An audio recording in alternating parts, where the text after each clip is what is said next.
Hello student, good morning. जय श्री राम। आज की तारीख है 5 दिसंबर 2023। आज के करंट अफेयर क्वेश्चन और लल्लन टॉप प्रश्नों में आप सभी का स्वागत है। आप सभी से रिक्वेस्ट है कि प्लीज़ वीडियो को पूरा देखा करें। लास्ट में भाई के लिए एक लाइक, एक शेयर और एक कमेंट जरूर करा करें। तो अगर आप सभी को इसका PDF चाहिए तो मैं इस वीडियो के कमेंट बॉक्स के नीचे अपना टेलीग्राम लिंक दे दूंगा। आप वहाँ से इसका PDF डाउनलोड कर सकते हैं।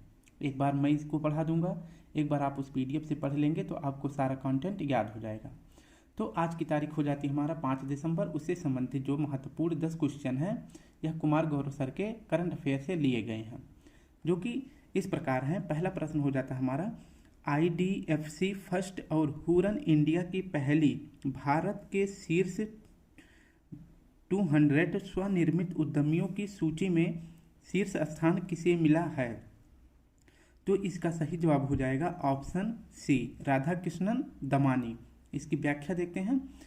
IDFC फर्स्ट और हुरन इंडिया, IDFC फर्स्ट और हुरन इंडिया इन दोनों ने मिलकर जो है पहली बार भारत के टॉप 200 स्वनिर्मित उद्यमियों की लिस्ट जारी करी है। इसमें जो है पहला स्थान किसे मिला है?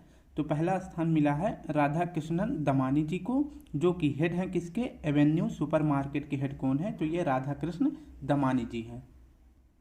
और दूसरे नंबर पर कौन से उद्यमी हैं? तो दूसरे नंबर पर हैं बिन्नी बंसल, जिनका फ्लिपकार्ट है। ठीक है। और महिलाओं में जो है पहले नंबर पर कौन सी स्वनिर्मित उद्यमी है? तो पहले नंबर पर महिलाओं में हो जाती हैं आपकी फाल्गुनी पाठक जी। ये हमारा पहले क्वेश्चन का व्याख्या है। इसके बाद अब देखते हैं कि लल्लन टॉप क्वेश्चन में DRDO द्वारा विकसित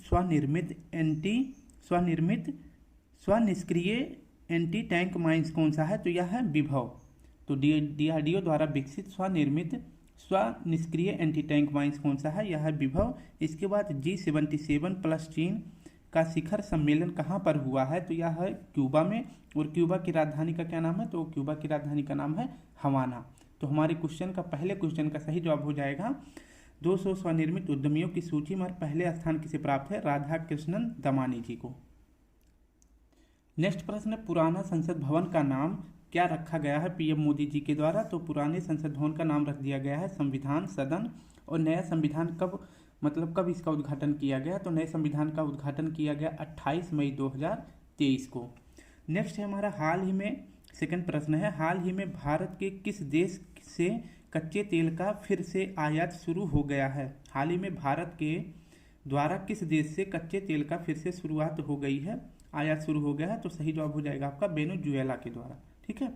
अब देखते हैं वेनेजुएला में जो है जो कच्चा तेल था उसको जो है भारत लाया जा रहा है, किसके द्वारा? तो रिलायंस इंडस्ट्री जो है वेनेजुएला से फिर से तेल आयात कर रही है भारत के लिए। ठीक है। इसमें जो है भारत जो है, आपको पता है कि भारत में जो है इतनी सारी बाइकें हैं और कार्स हैं, तो इनमें जो है और भारत में जो है इतना तेल के भंडार नहीं है कि जो है यहाँ के लोगों की पूर्ति कर सके। तो भारत को आधा से ज़्यादा तेल जो है आयात करना पड़ता है। तो भी हाल ही में भारत ने कहाँ से शुरू करा है? वेनेजुएला से।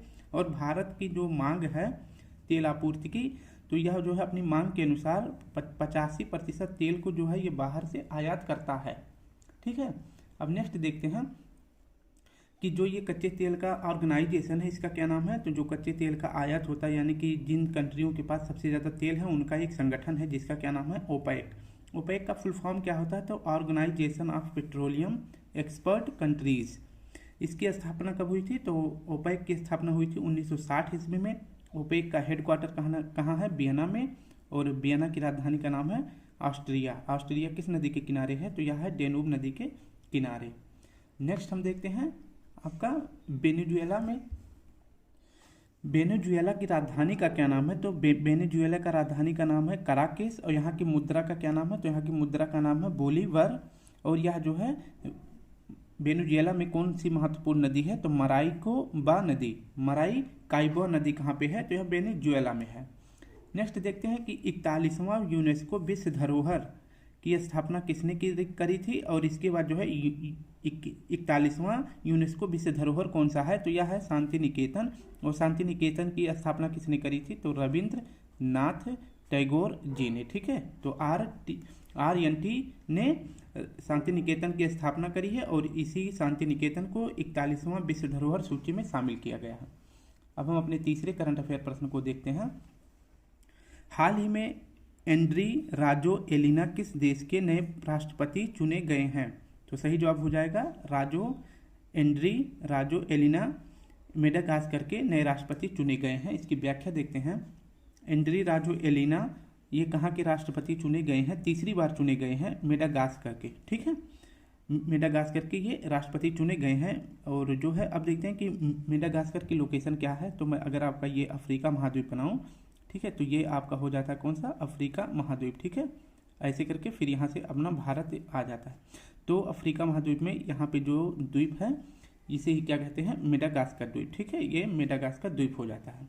तो हिंद महासागर का सबसे बड़ा द्वीप कौन सा है? तो यह है मेडागास्कर। आपको पता है कि ये यहाँ से लेकर ये पूरा जो है हिंद महासागर है, ये अरब की खाड़ी है और यहाँ पे हो जाता है बे ऑफ बंगाल। तो ये पूरा जो है हिंद महासागर का ही भाग है। तो हिंद महासागर का सबसे बड़ा द्वीप कौन सा हो जाता है? मेडागास्कर। और यहीं के जो है तीसरी बार राष्ट्रपति चुने गए हैं एंड्री राजो एलिना। इसकी आप व्याख्या देख सकते हैं। नेक्स्ट हो जाता है प्रश्न है मुख्यमंत्री संपूर्ण पुष्टि योजना यह किस राज्य ने शुरू करा है? तो यह उड़ीसा ने शुरू किया है। नेक्स्ट है हमारा एशिया कप 2023 विजेता टीम कौन सी है? तो इसका सही जवाब हो जाएगा भारत। एशिया कप 2023 की विजेता टीम है भारत। भारत ने किसे हराया है? तो श्रीलंका को भारत ने हरा दिया है। नेक्स्ट है आपका मास्टर कार्ड इंडिया के चेयरपर्सन कौन है? तो मास्टर कार्ड इंडिया के चेयरपर्सन है रजनीश कुमार। ये भी आप याद रखेंगे। नेक्स्ट प्रश्न है हाल ही में बच्चों में व्हाइट लंग्स सिंड्रोम का प्रकोप कहाँ देखा गया है? तो आपका सही जवाब हो जाएगा यूएसए में। बच्चों में व्हाइट लंग्स का सिंड्रोम कहाँ देखा गया है? यूएसए में। ऐसा माना जाता है कि जब से कोविड-19 आई है उससे जो है बच्चों में अधिकतर जो है उनकी जो कैपेसिटी है वो वीक हो गई है, इसलिए जो है अधिकतर बीमारियां जो फैल रही हैं वो बच्चों में फैल रही हैं। तो इसकी व्याख्या देख लेते हैं। व्हाइट लंग्स सिंड्रोम यह कहाँ पर फैला है? तो यह यूएसए के ओहियो प्रांत में यह फैला है, ओहियो प्रांत में।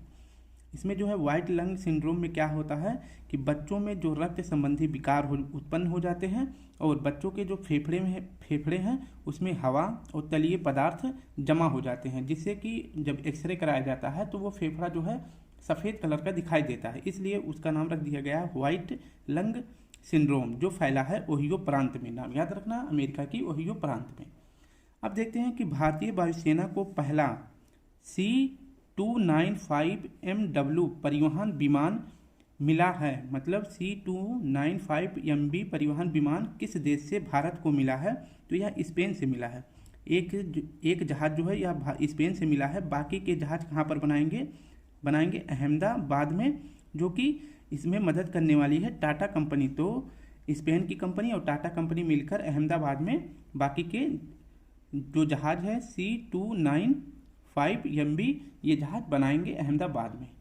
अब हमारा प्रश्न होता है कि बांध सुरक्षा पर अंतर्राष्ट्रीय सम्मेलन कहाँ हुआ है? तो यह जयपुर में हुआ है। और यह सम्मेलन में मतलब इस बांध सुरक्षा पर राष्ट्रीय सम्मेलन में कौन भाग लिए थे? तो जगदीप धनखड़ जी, ठीक है, JD। ये भी आप याद रखेंगे, जो कि भारत के वाइस है। ऑपरेशन पोलो की 75वीं वर्षगांठ मनाई गई। ऑपरेशन पोलो की 75वीं वर्षगांठ कहाँ मनाई गई है? यह हैदराबाद में मनाई गई है। आपको पता है कि ऑपरेशन पोलो शुरू किया गया था हैदराबाद, जो उस समय पर रियासत थी, उसी मतलब भारतीय सेना के द्वारा शुरू किया गया था। किसकी देखरेख में? तो सरदार वल्लभ भाई पटेल जी की देखरेख में। और कब शुरू किया गया था? 1948 को, ठीक है, जब देश आज़ाद हुआ। उसी के बाद जो है सरदार पटेल जी ने कहा कि जितने भी रियासतें हैं उनको भारत में विलय होना होगा। तो हैदराबाद विलय नहीं कर रहा था, इसलिए उसको मिलाने के लिए ऑपरेशन पोलो शुरू किया गया था 1948 में। और जिसकी जो है अभी हाल में 23वें में 75वीं वर्षगांठ मनाई गई, ठीक है। तो ऑपरेशन पोलो कहाँ से संबंधित हो जाएगा? हैदराबाद से।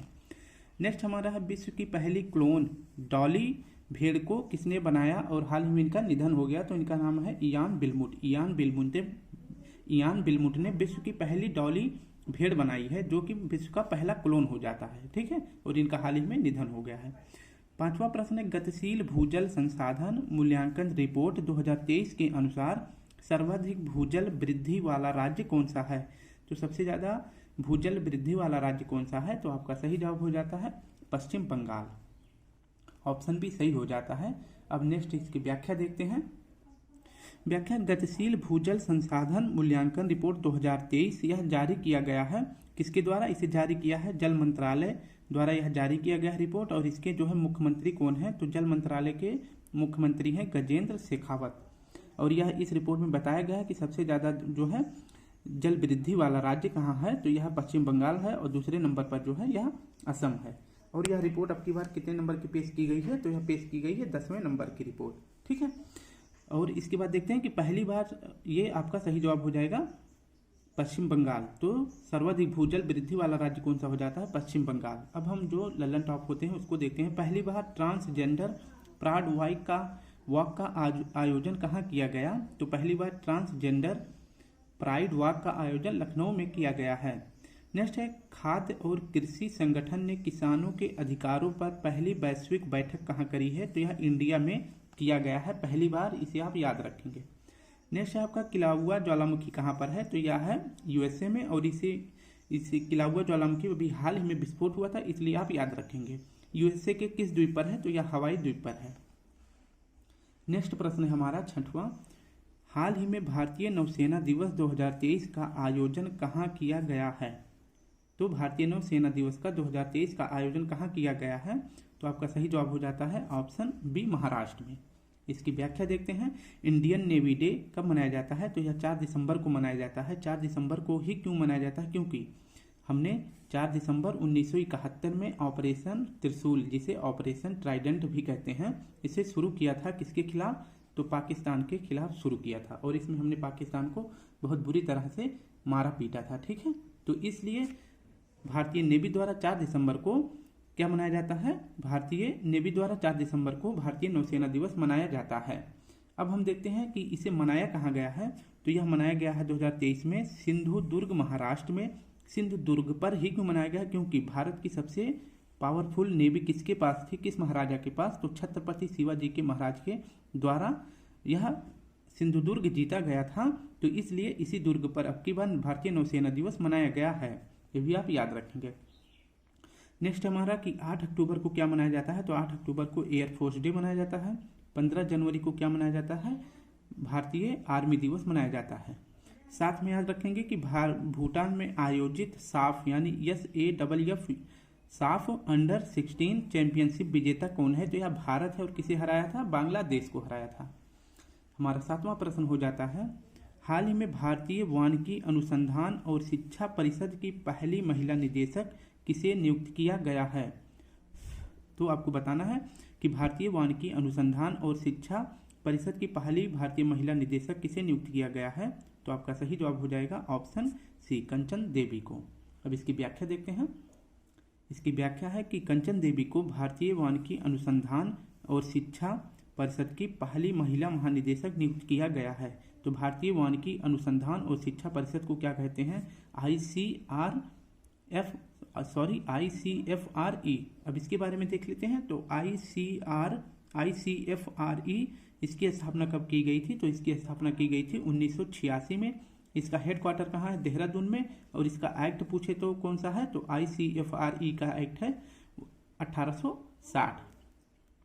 अब नेक्स्ट देखते हैं कि नेवी में युद्धपोत की कमान संभालने वाली पहली भारतीय महिला कौन है, तो यह है प्रेरणा देव अस्थली, PD यानी प्रेरणा देव अस्थली। तो आपका ऑप्शन ए सही हो जाएगा, ठीक है।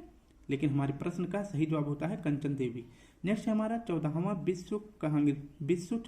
विश्व मसाला कांग्रेस का आयोजन कहाँ किया गया है, तो यह मुंबई में अब की बार किया गया है। किस नंबर का, तो 14वें क्रम का, जो कि विश्व मसाला कांग्रेस का आयोजन करता है मुंबई। नेक्स्ट 8वां प्रश्न है, हाल ही में खादी माटी कला महोत्सव का उद्घाटन कहाँ हुआ है, तो आपका सही जवाब हो जाएगा हाल ही में खादी माटी कला महोत्सव मनाया गया है गुजरात में। इसकी व्याख्या देखते हैं। खादी माटी कला महोत्सव गुजरात के किस शहर में मनाया गया है, तो अहमदाबाद में। और इसमें चीफ गेस्ट कौन थे, तो इसमें चीफ गेस्ट थे अमित शाह जी। और यह जो है खादी माटी कला महोत्सव कौन आयोजित करवाया है अब की बार, तो हर बार इसे कौन आयोजित करवाता है, तो KVIC, ठीक है। KVIC इसका फुल फॉर्म होता है खादी विकास ग्राम उद्योग, इसका फुल फॉर्म होता है। और KVIC की स्थापना कब हुई थी, तो इसकी स्थापना हुई थी 1957 ईस्वी में। और अगर एक्ट पूछे तो KVIC का एक्ट है 1956। और इसका हेडक्वार्टर कहाँ है, तो KVIC का हेडक्वार्टर है मुंबई में। अब देखते हैं KVIC के लिए कार्य कौन सा मंत्रालय करता है, तो यह मंत्रालय कार्य करता है MSME। इसका फुल फॉर्म क्या होता है? Micro small medium enterprise. ठीक है, यह इसका फुल फॉर्म होता है। अगर हिंदी में पूछे तो सूक्ष्म लघु मध्यम उद्योग। इसको याद करेंगे कैसे? एक ही बार में याद हो जाएगा।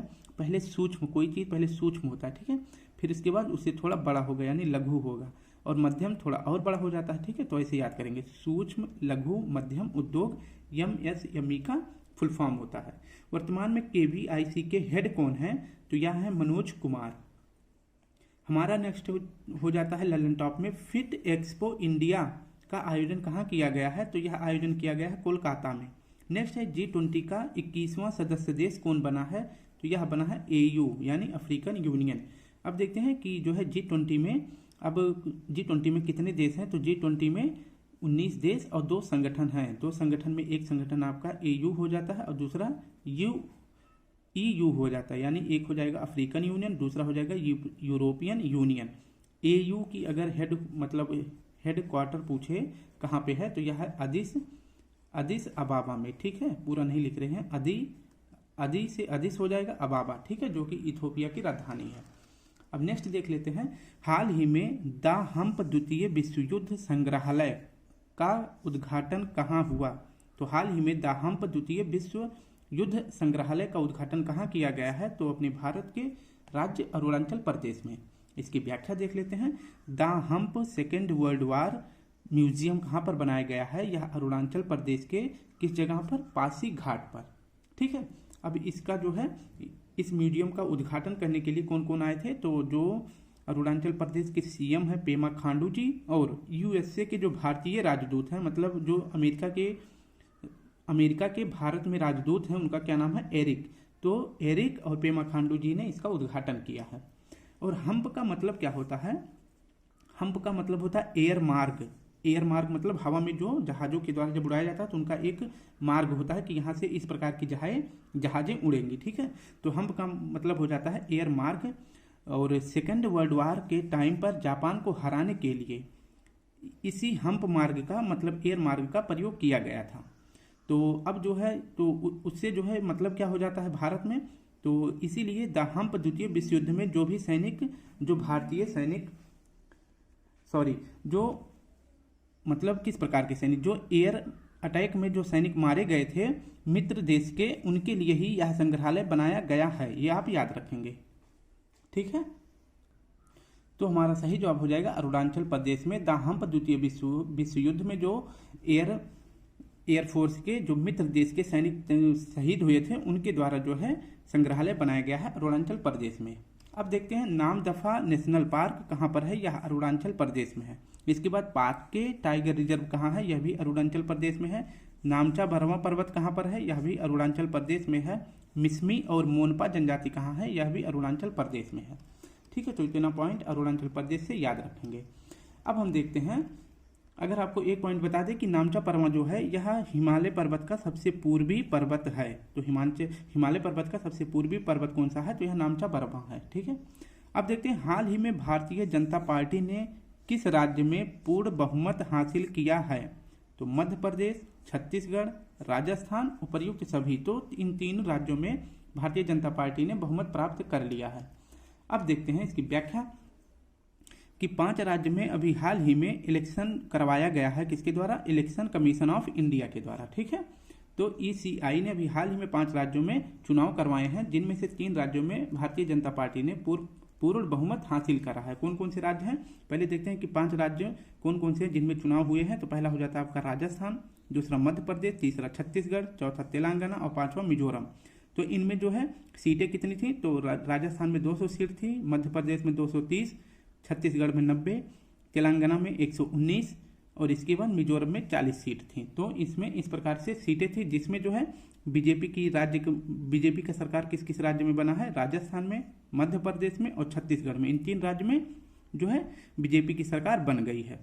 और इसके बाद चौथे में कांग्रेस बना है, तेलंगाना में कांग्रेस का सरकार बना है। और जो 5वां था वहां पर जो क्षेत्रीय पार्टी थी जिसका क्या नाम था? जोरम पार्टी, इन्होंने अपना जो है CM उम्मीदवार घोषित कर दिया, मतलब यहाँ पे जो है जोरम पार्टी जीत गई है। और पहले भी इसी की सरकार थी, कांग्रेस की जो है तेलंगाना में पहले भी सरकार थी, छत्तीसगढ़ में कांग्रेस की सरकार थी, लेकिन अब की बार बीजेपी जीत गई है। मध्य प्रदेश में बीजेपी थी, फिर एक बार फिर से बीजेपी जीती है। राजस्थान में पहले कांग्रेस थी, इस बार जो है बीजेपी जीत गई है। और अब देखते हैं कि 200 सीटों में से कितनी बीजेपी ने जीता है। तो बीजेपी 200 सीटों में से 115 सीट जीत गई है। मध्य प्रदेश में 230 सीट में से 163 सीट बीजेपी जीती है। छत्तीसगढ़ में 90 सीट में से 54 सीट बीजेपी जीती है। जबकि तेलंगाना में 119 सीट में से 64 सीट कांग्रेस पूर्ण बहुमत के साथ जीत गई है। और मिजोरम में 40 सीट में से 27 सीट जोरम पार्टी ने जीत लिया है। तो स्टूडेंट, इस प्रकार से हमने पूरे 10 प्रश्नों को विथ व्याख्या के साथ अच्छे से एक्सप्लेन कर दिया है। अगर आप सभी को इसका PDF चाहिए, ठीक है, तो मैं इस वीडियो के कमेंट बॉक्स के नीचे अपना टेलीग्राम लिंक दे दूंगा, आप वहां से इसका PDF डाउनलोड कर सकते हैं। ठीक है, अभी तुरंत वीडियो अपलोड होते ही आपको PDF साथ में मिल जाएगा। तो कल फिर मिलते हैं। आज के लिए आप सभी को प्यारा सा जय हिंद, जय भारत।